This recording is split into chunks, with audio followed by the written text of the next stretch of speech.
Welcome back to another vlog, another video, and today, update lang tayo kasi wala naman akong iba vlog. Pupunta lang tayong dentist later and then susundin natin si Ernst later from work. Okay, off pa din natin today. Today is Tuesday. It's a good day. It's been a good weather. Yarn. Maaraw na. Welcome spring. Spring of 2026. Diba? May snow pa din. Kasi nag-snow nung nakaraan. Sobrang lakas ng snow nung nakaraan. But, yeah. Medyo umokay na yung natin, yung weather. We are ready! Bakit ako ganun ng ganun? Anyway, guys. So, ready na tayo punta ng dental. Tapos, dadalhin ko to. Itong mga bottles na to na for benta.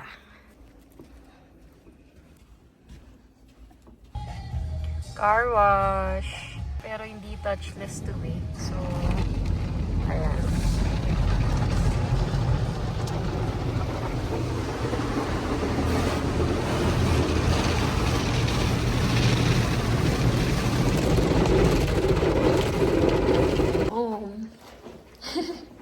Hindi niya alam. Nag-start na ako ng vlog kanina.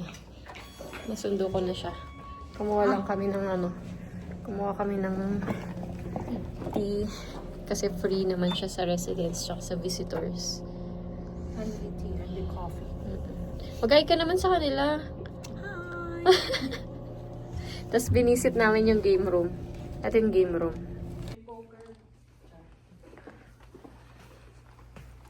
Oh, Jenga. Ito yung sinasabi ko sa inyo, yung hindi ko alam anong tawag. Anong tawag dito? Table soccer. Tapos merong table tennis. Pool table. Ba't hindi na ayun? Hindi nila na ano, Hindi nila binabalik. Ayan o. Table tennis. Alam ko inaano to eh. Hindi ba to inaano? Binubok? Oo. Binubok natin. Ano to? Yung parang curling. Curling. Paano ba ito naroon yung curling? Tanong mo si Paul. Curler lang. Na-try na. O diba may kismisan table? At least dito pwedeng mag-ingay. Oo nga. Ayan, may mga games sila. Ayan yung table tennis na. May uno Hala, may ano? Marunong mag-table tennis? Oo naman. Try natin. Marunong ka? Pwede. Kaya na may chess. Oo, today. Okay lang. Gusto mo? Tara. Diba? Diba? yung game room. Asan? Ano ba yan? Siyempre, edit na yun. I know. Let's go. Rocky Mountain. Eto, merong ganda. Every floor may ganda. Tapos ito yung harap namin. Tignan niya. May Cineplex. Cineplexing cinema. Tapos yun yung sinasabi kong malapit sa amin. Yung Costco, yung mga establishments, mga commercial area. At sabihin ko daw yung Rocky Mountains. Kita din dito. Medyo malayo na. Ipo-ipo. Char. Ano? Diba? Kasi dyan lang siya. Gumagalan. Chakra niya. Chakra.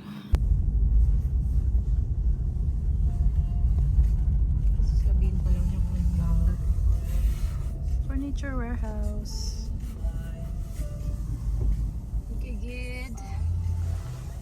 Look.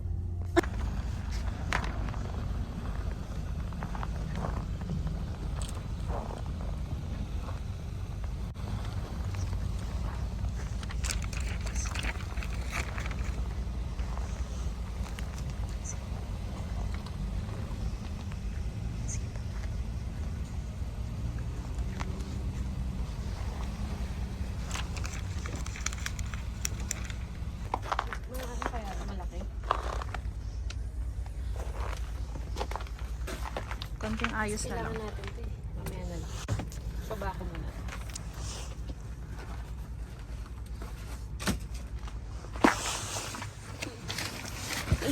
Iyan mo lang. Excited siya sa dining table. I-ano mo lang to para may protection. Yan, pasok ka.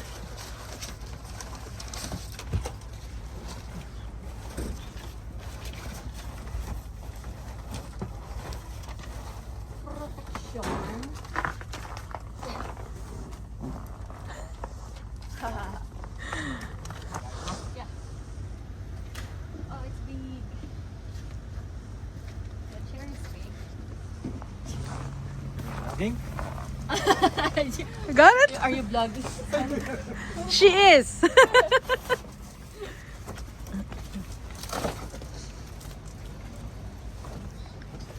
See, kasha lang. Is that 2 chairs? I think I need... I think I need you. Wala siyang makita sa likod. Ayan, kasha lang. Pinaalis ako. In 600 Kasha naman. Wala lang makita yung likod. Kaya pinapaalis niya. Kamay lang. Tingin ka dito eh. Kasi wala nang available na. May cart talaga. May cart talaga dito na malaki. Pero okay lang. Okay lang.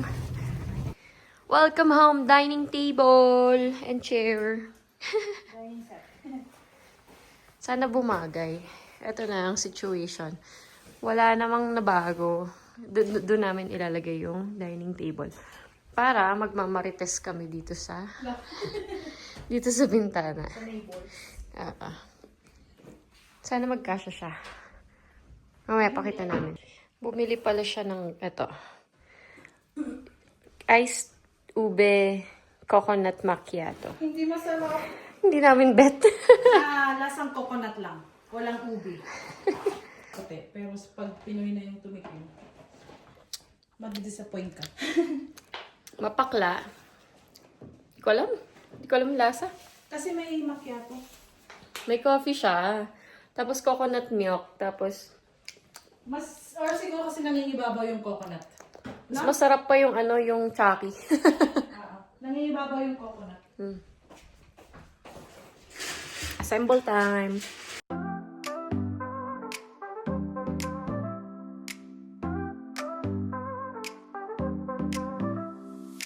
Under stars we ride tonight. City lights so bright, alright. Windows down, we feel the breeze. Heartbeats fast, we're free with ease. With ease. Radio plays our favorite song. We sing loud, we sing along. No maps, just the open road. Tapon basura.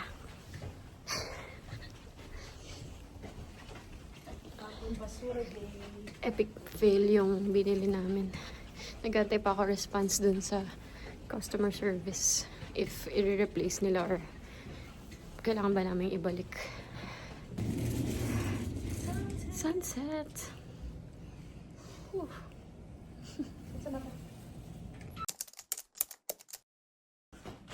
Napalitan na. Ito na, nakuha na namin yung tamang leg nung chair. And then, yung table, ni-return na lang. Kasi, yung customer service medyo matagal mag-respond or siguro yung warehouse yung matagal mag-respond. Pero kasi yung customer service nagsabi na pumunta ng showroom. Tapos doon kami magpatulong mag-build nung table. Tapos yung nakausap ko, either, hindi ko alam kung bagong employee o siya yung boss doon. Kasi parang, inaano pa siya, parang mabilis kausap. Sabi niya, i-return na lang daw. So, ni-return na lang namin kasi hindi naman, wala nang ganong model doon sa showroom na yun. Talagang online lang siya. Tapos walang yun nga, yung problema doon is walang holes para sa screw. So, hindi ko alam kung hindi niya magets or sabi niya, i-return na lang. Adi, i-return. So, na-refund yun, yung table na yun. So, ngayon, i-build natin tong chair. Papakita ko sa inyo. Under stars we ride tonight. City lights so bright, alright. Final result.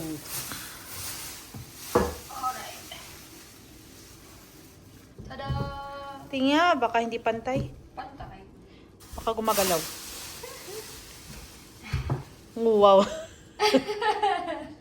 Pwede na, pwede na tong Pwede na magmarites doon. additional chair. Dito yung dining eh. Kasi magmamarites kami sa mga kapitbahay. Okay na.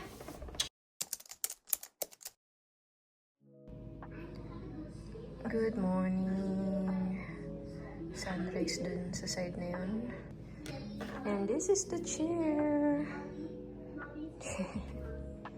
And tax reporting season. Susubmit tayo ng tax today. Meron na kaming T4 parehas ni Ernst. So, ako gagawa. Bagong gising tayo. After kong ihatid si Ernst, hindi naman na ako nagbibihis. Nakapajama pa nga ako kapag nagdadrive punta sa work niya. So, I'm done with breakfast. And yun nga, we'll file our taxes. I'm going to use Wealthsimple because I'm also using Wealthsimple sa investments or RSP, TFSA, mga ganyan. So, may account na ako, but pwede kang gumamit ng Wealthsimple for your tax filing kahit hindi mo siya ginagamit for your investment. So, napakadali lang niya. And naumpisahan ko na siya eh. You just have to follow instructions. May mga numbers doon. Numbers equals the amount na ilalagay mo dun sa box. So, yun lang. And then, just figure out if meron kang mga donations. Yung mga RRSP, TFSA, FHSA, RESP, mga ganyang investment dito sa Canada. May mga tax receipts yan. So, yun. Ilalagay nyo din siya as additional documents. And then, ano pa ba? Mga medical expense na hindi na-cover ng insurance, yun. Itatry din namin ipasok. I'll just double check everything, the details, the numbers, ganyan. And then I'll show you ano yung final na refund amount na na-receive or marireceive namin based kay Wealthsimple. Okay? Wait lang.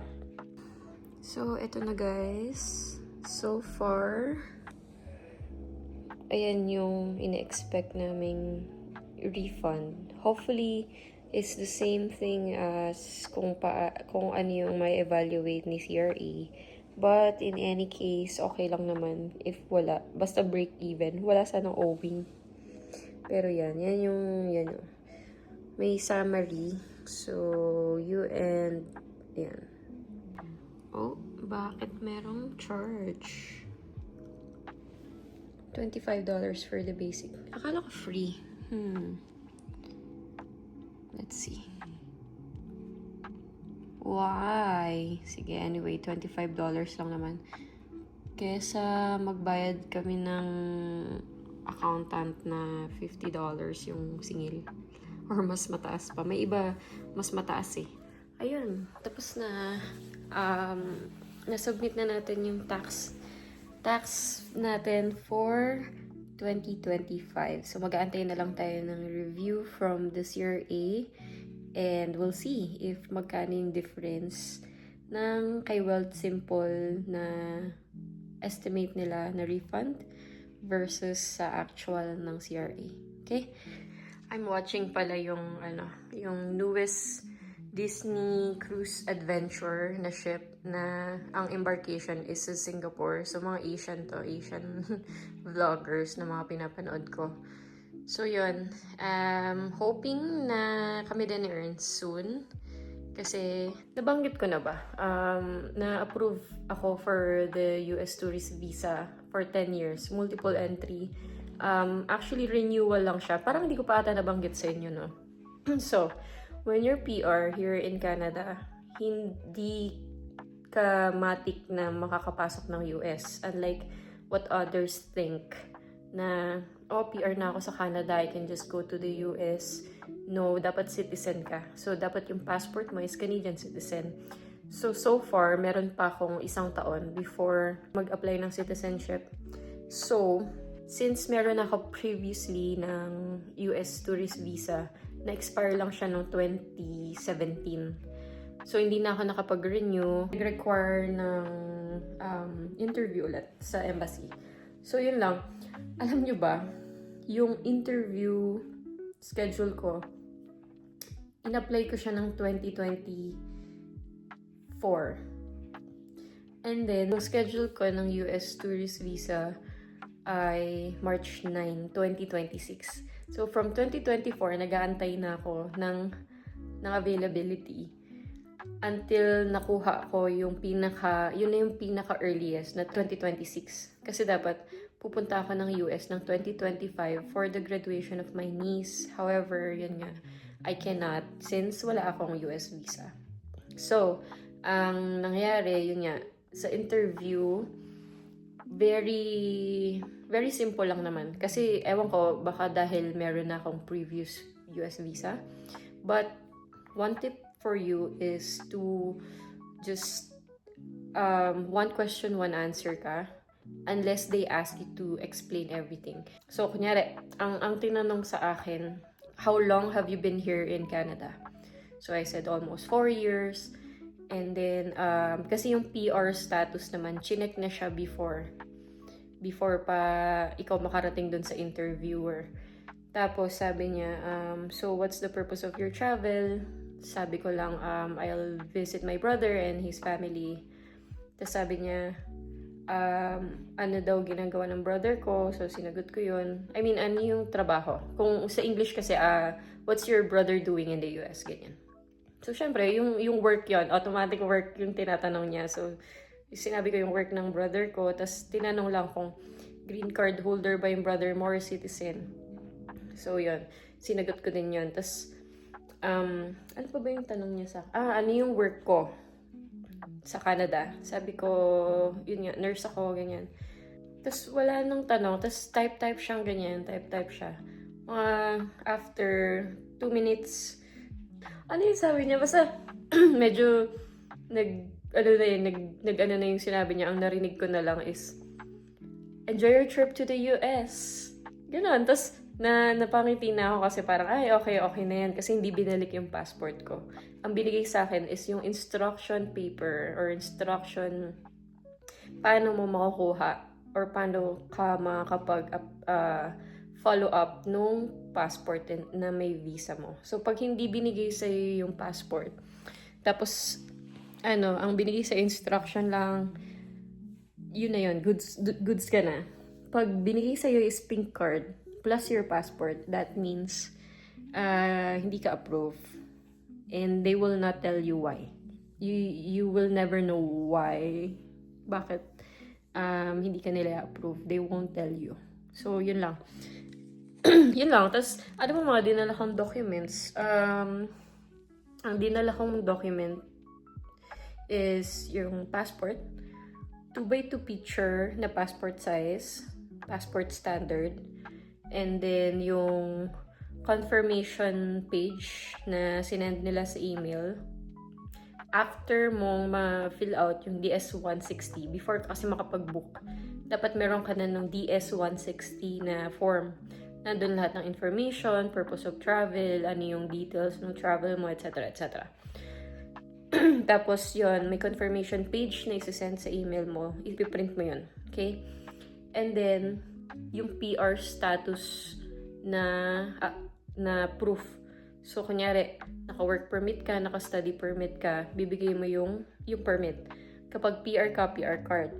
Yun lang. Yun yung 4 na yun. Tapos, yun yung essential na kailangan on hand pagdating mo sa embassy. Hindi mo rin kailangan na magkaroon ng yung booking sa hotel, plane ticket.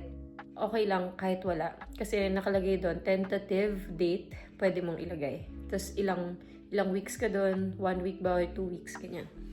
So, yun lang. After 2 days, nakuha ko na yung passport ko kasi for pick up, Canada Post yung pick up ko. And nakuha ko na siya agad. So, see you again, guys. Kasi medyo mahaba na tong vlog na to ata. Actually, very random lang yung vlogs natin this video. Kasi nga, wala naman akong specific na mga ganap this week. Thank you pala sa Thank you to all those who commented dun sa previous video. And I think I'm going to start speaking more English kasi may viewer tayo from Kenya. You know who you are. Thank you for watching. If you can see this channel would like to reach out more viewers, not only our Filipino community but also all over the world, just to share what life in Canada is. So we'll try our best to speaking English in my videos, just so you understand what is going on. But yeah, thank you for watching, guys, my Filipino community and my non-Filipino community here in this channel. And thank you. Please like this video to support my channel. Please subscribe to the channel just so you have an update on what's going on with our life here in Canada. And hope to see you again soon. Bye!